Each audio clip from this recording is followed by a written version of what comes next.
Hello and welcome to another episode of Sacktown Talks. Today we have Matt Haney joining us, candidate for the 17th Assembly District. Matt, how's it going? And thanks for joining us. It's going well. Thanks for having me. Man. So you're currently running for the 17th Assembly District, which used to be, I guess, kind of vacated by David Chu. Can you kind of tell us about kind of your decision to run for Assembly and kind of what you're currently doing? Sure, absolutely. Well, we're 1 week out from the primary, so Wow, this is coming one of up. those fast special elections that came about because of a vacancy. There was some political shuffling here and different appointments and such that led to it opening up. I'm born and raised in the Bay Area, raised by a single mom. I went to public schools. I went to public childcare. I went to public university at UC Berkeley, and I've really had incredible opportunities that have come from investments that our state has made. But we have a lot of big challenges that we still face as a state and as a city. I represent downtown San Francisco currently, which includes the Tenderloin and South of Market. We have thousands of people that are still living on our streets, people who are unable to access healthcare or treatment for mental illness. We have a housing affordability crisis in San Francisco that I know extends all over the state, where housing is too expensive for most folks, and we aren't building enough housing. And so all of these things are things that I've confronted at the local level with solutions on those issues, as well as economic inequality and clean energy. But San Francisco, even a city of our size and our wealth, can't solve these problems alone. We really need much bigger, bolder statewide solutions that get us to net zero emissions, that build housing in every community so there's enough for people, especially young people, to be able to get housing and invest in the future, and make sure that we're investing in critical public institutions like our public schools that are still underfunded. So that's why I want to go to Sacramento. I've spent my whole career in public service. I've represented people who are facing evictions. I chair our budget and finance committee here in San Francisco.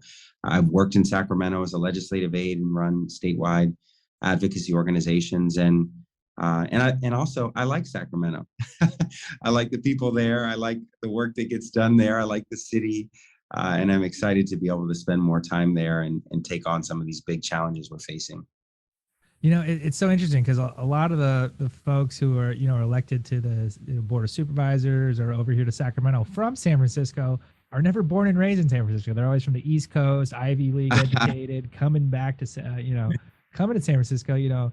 This, one of the first kind of homegrown candidates, we've heard from in a long time. Can you kind of talk about, being a local and kind of growing up there and kind of what that means to, your constituency? Sure. San Francisco is a place that welcomes people from all over the world. And so we do have a lot of people who end up in San Francisco for a whole variety of reasons, including in our leadership. But I've always been a Bay Area person, a Bay Area kid. I'm lifelong Giants, Niners, Warriors fans. I actually represent the Giants and the Warriors currently. They're in my supervisor district. So that's an honor in of itself as a Bay Area kid. But the Bay Area is an amazing place. San Francisco is an amazing place. My grandparents still live here. They're 93 and 92. They've been here my whole life. Wow. It's a place that really has such incredible, creativity and innovation and love of diversity, and and it's been at the forefront of so many changes over the years on civil rights, on LGBT rights. And so, to be able to be from here and represent this place and also bring the voice of people from the Bay Area, to Sacramento. As I said, I've been here and have benefited from so many opportunities, as many have, in our public schools and in our public universities. And so I do think that being a San Franciscan, a Bay Area person, and representing the city is a special honor for me. And I hope it gives me, I hope I can come with some level of understanding of what people here care about and what they go through and what their needs are. Yeah, kind of. You mentioned earlier that I guess you graduated. You went to public school. You went to Berkeley. Can you kind of talk about kind of your journey from graduating from college to kind of where you are today, and kind of give us a little background? Sure. Yeah. Well, actually, my first job out of college was I went and worked in Sacramento. I was a legislative aide for a state senator there, and so you know, a lot of the things that happen in Sacramento really are unknown to many Californians. Even, we focus a lot more on the federal government. We focus more on local government, but many of the big issues that impact our lives, whether that's public education or healthcare or universities, criminal justice issues, are decided in Sacramento. And so it really gave me that insight into how important the work is up there. I spent just about a year and a half up there. And then I ended up in law school. And in my first year of law school, I got caught up in the Barack Obama wave in 2008. Right. I ended up working for the campaign and working for him, and going to the White House and leaving law school for some amount of time. And that experience also, I think, really taught me about the positive things that could come from politics. In my generation, we had seen a lot of the negative things, the Iraq War and different things that I was organizing against when I was in college. But then we saw the Barack Obama campaign, and for me, it was a really awakening of, hey, we can actually accomplish things in politics. We can get good people in there. We can achieve things that maybe we didn't think were possible. And so that really brought me into organizing in my own community. I came back. I started a nonprofit, really getting closely involved in schools, working with kids, raising money, volunteering in schools. I got my law degree and my master's in education, ran a nonprofit that did education advocacy, and then decided to run for office myself. I was elected at 29 years old to the Board of Education here in San Francisco. I served for 6 years there, including for a while as the president of the board, and then ultimately, saw the connections between the challenges that educators and families and kids were facing in our schools and what was happening in our neighborhoods in our city, where people couldn't afford housing, or we had over 2,000 students who are homeless. We had challenges that really were bigger than what could only be accomplished in our schools, which obviously is still very important. So I decided to run for the Board of Supervisors. And so that journey has led me here to want to continue my path in public service and bring the things that I've learned here and the work that I've been able to do to the state level. So you went to law school, you got your law degree. Did you ever practice law? Did you ever go and get your license or work for a firm or Yeah, anything? I'm a member of the bar. I still pay my dues every year, and I have represented people who are facing evictions. I've practiced for some amount of time as a tenant attorney. I taught education law at JFK Law School, and also taught at Stanford and the design school there. So I have practiced some law, but I never went the big firm route. I Right. did get offered a job at a big firm, but decided my path was going to be more in public service. We got a lot of staff who listen, and that's always one of the questions we always get is, is it worth going to law school if you want to have a career in politics? Kind of what's your opinion on that? Well, I still have a lot of law school debt, and so it does cost a Right. lot of money. I really enjoyed law school. I met a lot of good people. I learned things. I got exposed to opportunities. I'm sure it's helped me in my journey now as a lawmaker. I don't think it's essential in order to go into public service. So I feel like for people who want to run for office or they want to go into politics, sometimes because we see so many lawyers in politics, we think, oh, I have to do that first in order to go into politics. But I don't think that's at all the case. I think that we really need more people who are teachers or doctors or sort of from other professions, nurses, small business owners, in order to get into politics as well. And I think people respond well to people who are not lawyers, Right. because there's already a lot of us and a lot of lawyers in here. But a lot of people become lawyers like I did because I wanted to advocate for people. Right. So it does make sense. At the same time, if you want to advocate for people, you don't have to become a lawyer first. Yeah. Well put. Well put. Especially with all the debt that comes with it. Yeah. I think I'm going to be paying this off for the rest of my life. I look at it every time. I'm like, well, just the interest keeps going up. Yeah. Keep plugging away. Yeah. So I think you said what ballots are coming out next week. Is that right? Yeah, ballots are out right now. So Oh we're wow. my team is here. We're already working on getting the vote out, and we've identified a lot of supporters. So we're just trying to make sure that they vote. And yeah, it's pretty. We're in the middle of it. Yeah. So I guess how many candidates are there, and kind of how's the campaign looking right now? Yeah, there are 4 candidates, and I feel good about it. I'm the only sitting supervisor who's running, and I've been able to really, I think, have a track record on things that are important to people here, which I hope is still what will determine the outcome of this and what people care the most about. Not only whether you've talked about it, but whether you've done it.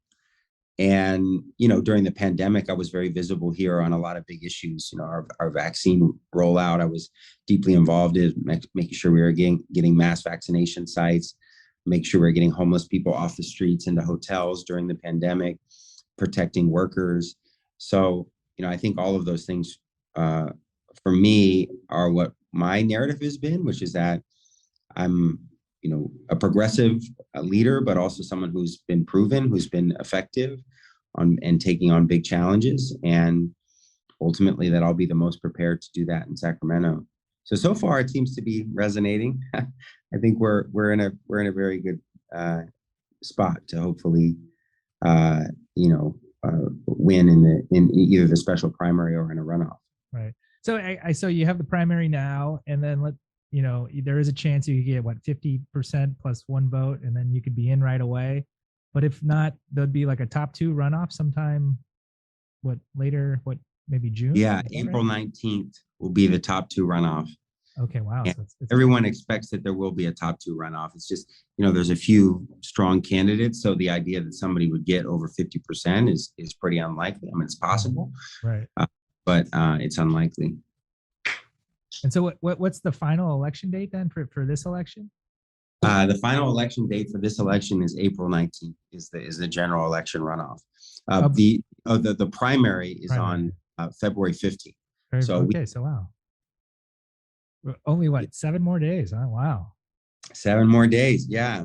Came up after quick. We finish here. I gotta jump back on the phone and call people for money. That's what candidates have to do, unfortunately. The other side of the story. So, yeah. So how are things in San Francisco? I know that the pandemic has been pretty tough on it. We see things in the news regarding crime and stuff.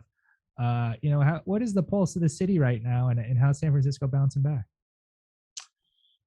San Francisco has been hit, I think, harder than a lot of places for a number of reasons. We are a city that really does rely a lot on visitors, and whether that's people who come here for big conventions like for tech companies and such, or people who visit from all around the world. We're one of the most visited cities in the country. And so we have a whole hospitality sector that relies on that. We also have a lot of folks who work in offices downtown. And so that leads us to a place where most of those folks aren't coming in right now. And so San Francisco really, in many ways during the pandemic, has been a shell of its former self.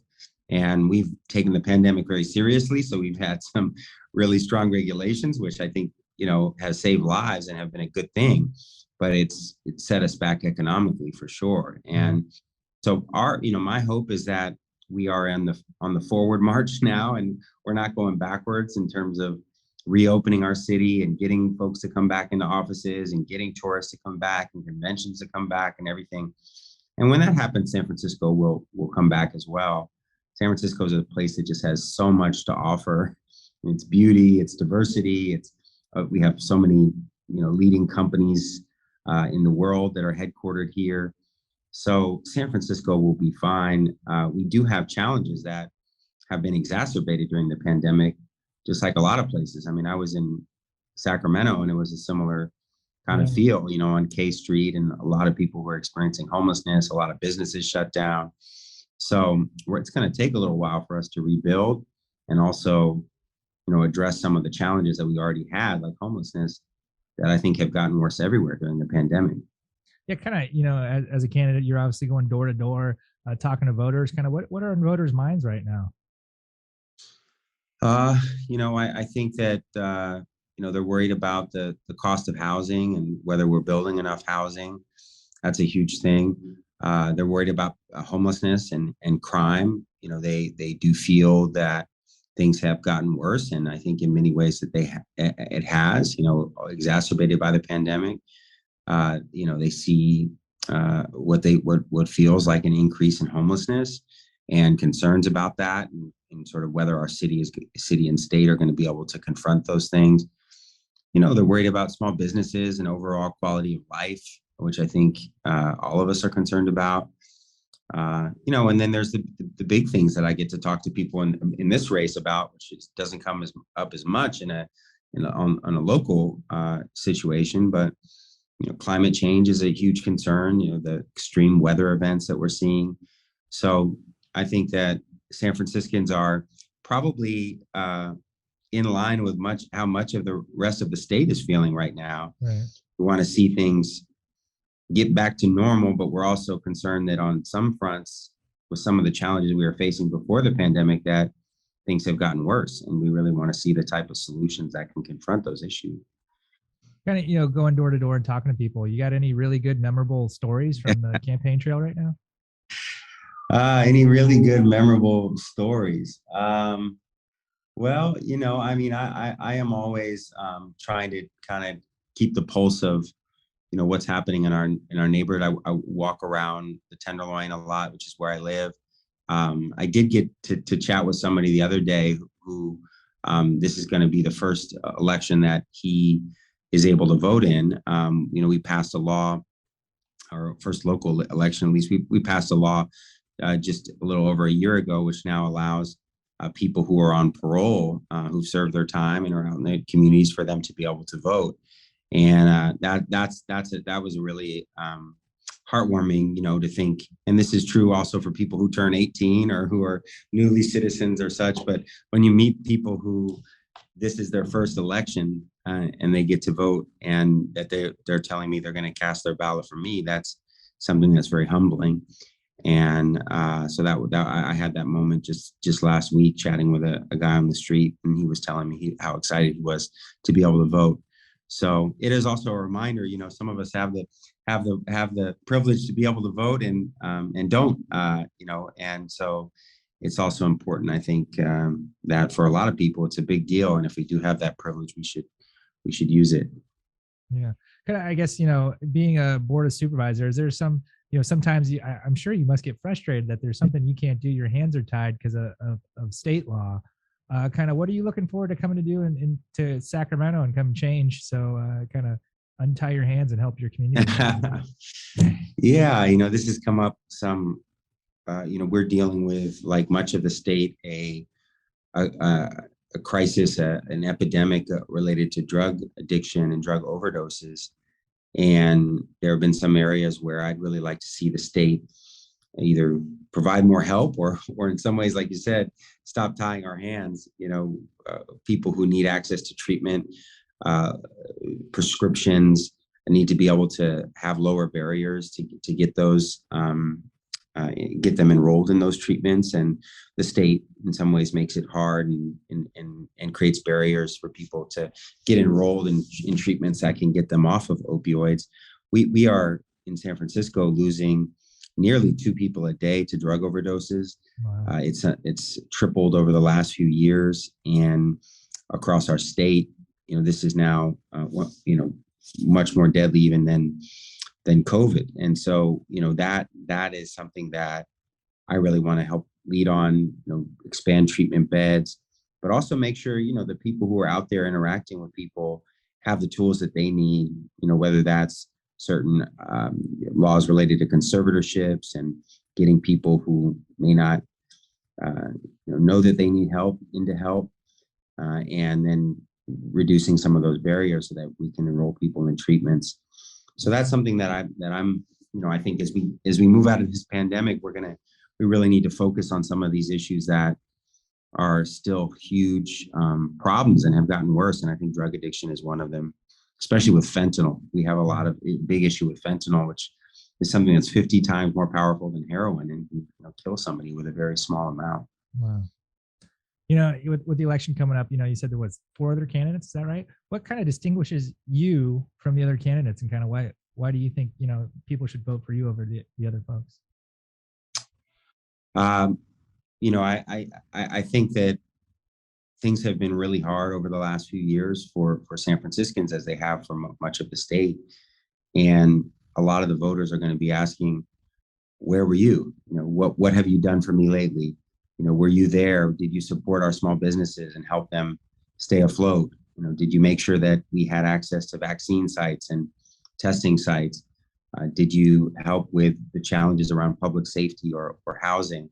And I've done those things for our residents, and in a way that I think stands out in the field, that when the residents here really needed leadership, I stepped up.